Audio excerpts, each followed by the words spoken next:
Speaking on items 88, 89, 92, 97, 109, 110, 111, 112, and speaking on the merits of the postponement for items 102 and 103 for a total of 33 minutes. Hey, y'all. Howdy. I'm Brad Massengill from District 3. I'm representing the Bird Streets neighborhood, and I'm here basically to ask for a postponement on all the DB90s in town, or moratorium. I think we're getting way ahead of ourselves with this. It's no accident that issue-oriented groups around town are going off message to take the city council and its current public notification process and open meeting habits to task. If citizens and their advocates have no timely and meaningful access to local government, the causes we work so hard for are almost secondary to regaining access to our government. It's worth reminding y'all our varying causes and the interrelationship between municipal government is protected by state and federal law, as are our individual rights of protest. It's obvious to many of us that we are being excluded by omission from participating in our local government. Groups not aligned with the current city council agenda are marginalized, while groups towing the line are not only gaining direct access to some council members, but practically ghostwriting public policy. Our city's non-governmental safety net and citizen-led environmental advocates are suffering because we're battling our own city over things your average longtime Austinite thought was part of the fabric of the biggest little town in Texas. We would rather be pursuing our missions. Bye, Mayor.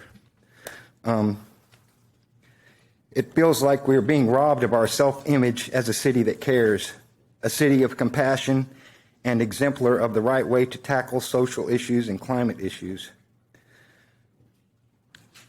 It's time for nonprofit organizations, environmental advocates, and the social justice community to focus on reasserting our collective rights of protest and demand proper, modern notification so we can participate in the process of reimagining our city. This city seems to have a single-minded obsession with density growth and the federal transportation grant, a grant we may or may not get. I'm lucky enough to be a homeowner now, but for decades I've lived and been chased all over this town as the investment development cycle has gone on for as long as I've been here, about 50 years. That's harsh, but normal. What's going on now is something different. This isn't mom and pop investors in Jersey. This isn't a bank or an SNL crisis. This isn't Enron. This isn't even necessarily the billionaires stomping on Austin like Godzilla. It's our own city council selling us out.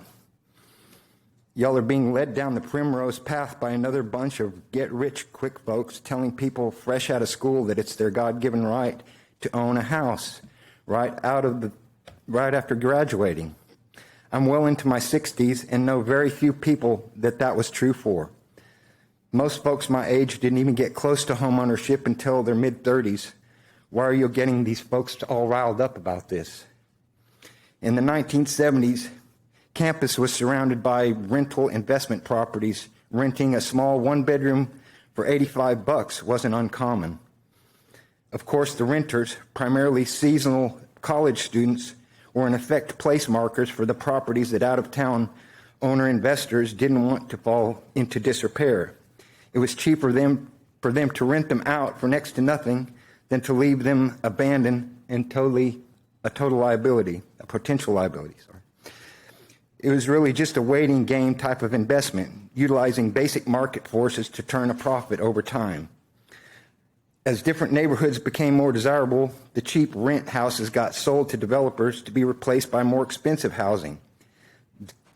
This is the cycle. Many musicians and artists in town have been able to take advantage of it to afford to stay here in Austin. Without this dynamic, the arts community and people who just like to be around it are finding themselves priced out of existence. Say bye-bye to our music capital of the world title. We're going to be just another big city with an entertainment scene, not a vibrant music scene. And there's a big difference. affordable, Austin made Austin. Most of the places I've lived in Austin have gone through the cycle. Back in the 70s, I lived in various little motels up and down South Lamar and South Congress. Places like the Blue Bonnet, the Cactus Court, and the Twin Oaks. Now they're long gone. But as musician types, we could actually afford to stay there and work on our music and grow the scene organically. Because we had a place we could afford and a place we could flourish. In the 80s, I had a farm out on Brody Lane. It got caught up in the savings and loan scandal. I moved from there over to Kenny Lane, 2 doors down from South Lamar, and we know what's going on there now. That's hardly affordable. In the 90s, I had a community center downtown called the Green Round on 5th Street. I was able to supply very affordable accommodations for poor aspiring musicians, including a future member of the Black Pumas, among others. It's where the Westin is now. All these places were at one time affordable and not particularly desirable. We made them desirable and kept them from being run down. Now it seems we're undesirable and getting run off. Just ask any older musician in town, they're going to tell you stories about being roommates, sharing a 2 or 3 bedroom house with the whole band. This is our definition of affordable housing.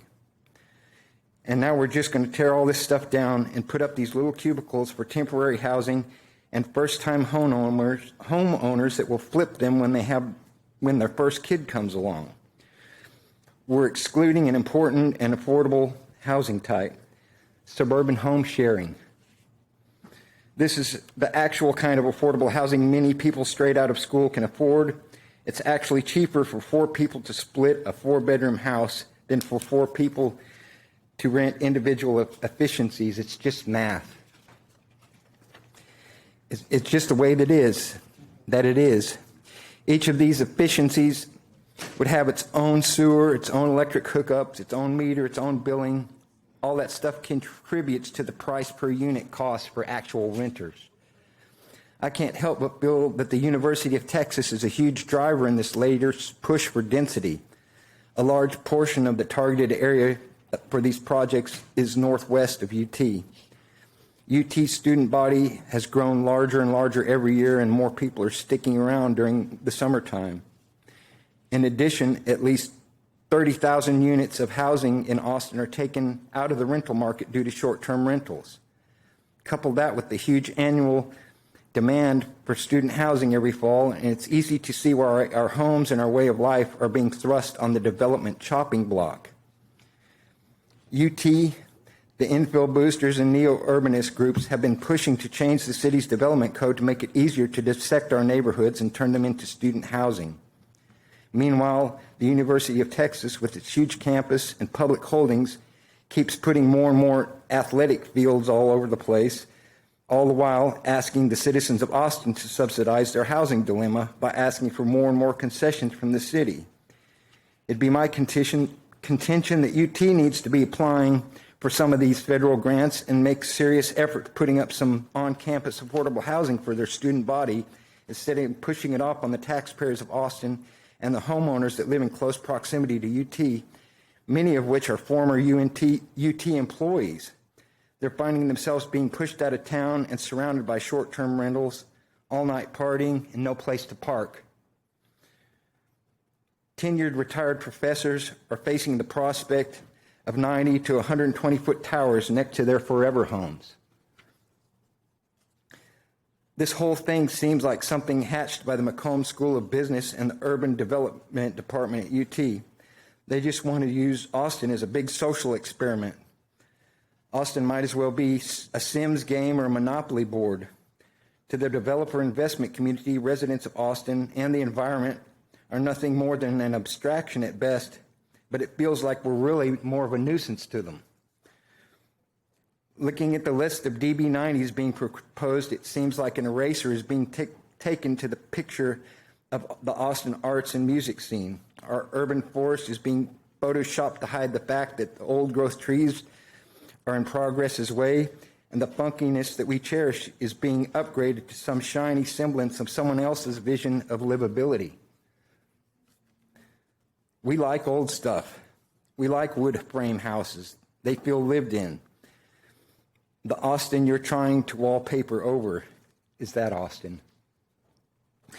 The area between South First and Lamar, from Annie up to Old Tor, for instance, has been the home to hundreds and hundreds of musicians.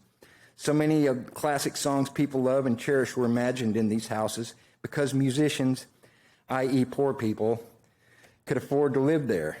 The quest for density building in the city's inner core is going to gut the soul of our town. I know folks all over the city, from Anderson Mill, out by the Y, McNeil Road, 969, Onion Creek, northeast, southwest, the Eastern Crescent, all the outlying areas of greater Austin. And people that live in the suburbs out there are frustrated with traffic and the congestion and the fact that there is no transportation that moves people internally in our suburbs. They complain about the lack of meaningful transit lines that get them in and out of town. It's not enough to have big parking lots out there. People still have to drive to get to the single train line or the commuter buses. There has to be a viable transportation in the suburbs, crisscrossing east to west. Buses running regularly and consistently so people can actually use them. I've got news for y'all. People aren't going to leave the suburbs to move into little tiny cubicles in town. Even if they do, the houses that they are leaving are still going to be there with occupants, with cars that still need to get into town. Is that it? Okay, I thought I was talking slow, but density is a false solution. If congestion is the problem, we should really be working on getting ordinances designed to make it easier for people to turn their suburban houses into duplex, triplex, and fourplex units. We need to repurpose all those larger bedroom count houses. We should be subdividing existing multifamily homes, not our urban forest. Making big houses into mini apartment buildings would actually be something that aligns with the current population trends.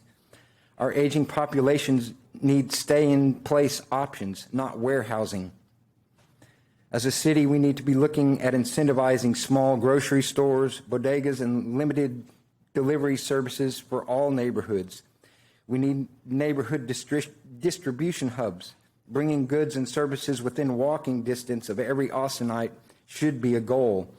It would make much more sense than trying to get everybody to move downtown just to be stacked on top of one another, especially since the train doesn't actually exist yet and may never exist.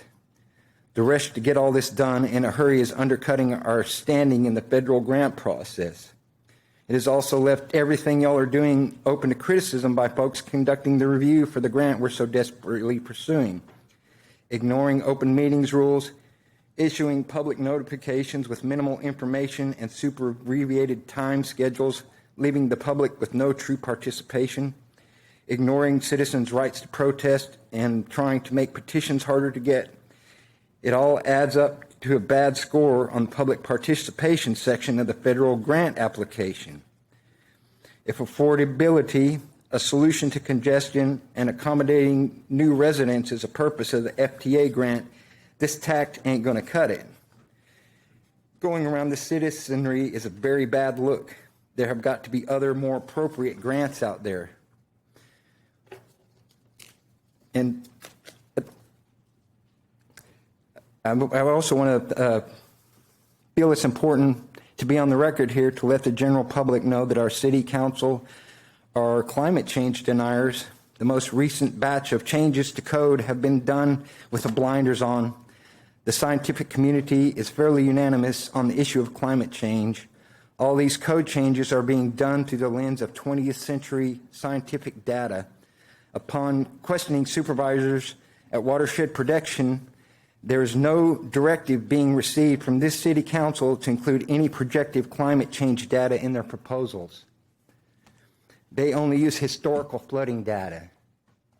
I want to emphasize that. That's super important. They're not doing anything to project 5-year, 10-year, 15-year increases of flooding, and we're decreasing protections for flooding. Excluding future forecast data will simultaneously issuing blanket exemptions for drainage review and allowing more than 45% impervious cover on these DB90s is ignoring the fact that we live in flash flood alley, and we're going to be experiencing increased quantities of rainfall and corresponding runoff passing through our neighborhoods, green belts, and watersheds. We have a fairly severe lot-to-lot flooding issue as it exists now. The watershed is suffering, the water table's down, the lakes are down. I find it disheartening that the leaders of our city do not have enough foresight and spiritual fortitude to look into the future and protect our city and citizens and environment.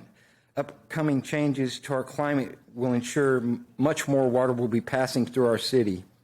Again, Austin Watershed Protection Department does not include future flooding forecasting in their model. This will be devastating to the environment and many people's property. We know this is a fact. Scientists are telling us right now. In addition, Texas law states it's against the law to flood someone by changing the course or by ignoring drainage requirements and impervious cover rules. Can I interrupt and ask, is there a specific item you're talking about right now? All these DB90s. Okay, you're talking about all the DB90. All the DB90s. All right. And I think that's fair. But whether it is or not, you have the right to do it. Well, I think this all has to do with impervious cover. I understand what you're saying. I just want to make sure that I can go off script for a minute. I'd love to talk to you if you want to ask more questions. I'm here. So. Well, sure. All right. I just want to make sure there wasn't some specific item I needed to pay attention to. Well, specifically, I mean, at the beginning, I did mention the fact that I think there should be postponement and moratorium on the DB90s. Sorry to interrupt you. Go ahead. I'm practically finished. Anyway, I'm going to back up just a second here because this is important. Texas law states it's against the law to flood someone by changing the course of water, by ignoring drainage requirements and impervious cover rules. Soon, the city of Austin will be actively engaging in flooding our neighbors which have no other recourse than to sue the city for passing the current bunch of flood-making ordinances. The city is taking on this liability just the same as if we are criminally blocking, obstructing, or rechanneling water onto our fellow citizens' property. We've been warned that we don't flood people. And what all this has to do with all these different DB90s is they're being placed on the watershed map without proper guidance. I've talked to the watershed guys, and they haven't received any information from y'all when they're passing these ordinances on to you to be passed that there is a problem with future flooding on these locations. And I've heard time and time again people here and in Planning Commission to reference watershed as a source of approving these things. And we live in a water-prone flash flood area. We're in the middle of a river valley. And, you know, passing these DB90s, they are way over the impervious cover limits that we have already. So we're talking about increasing the flooding already, plus whatever we don't know. It's a mystery how much more water we could possibly be getting because no one's even looked into it. So thanks for listening to me. I'll let y'all have your last 8 minutes. Y'all have a great day.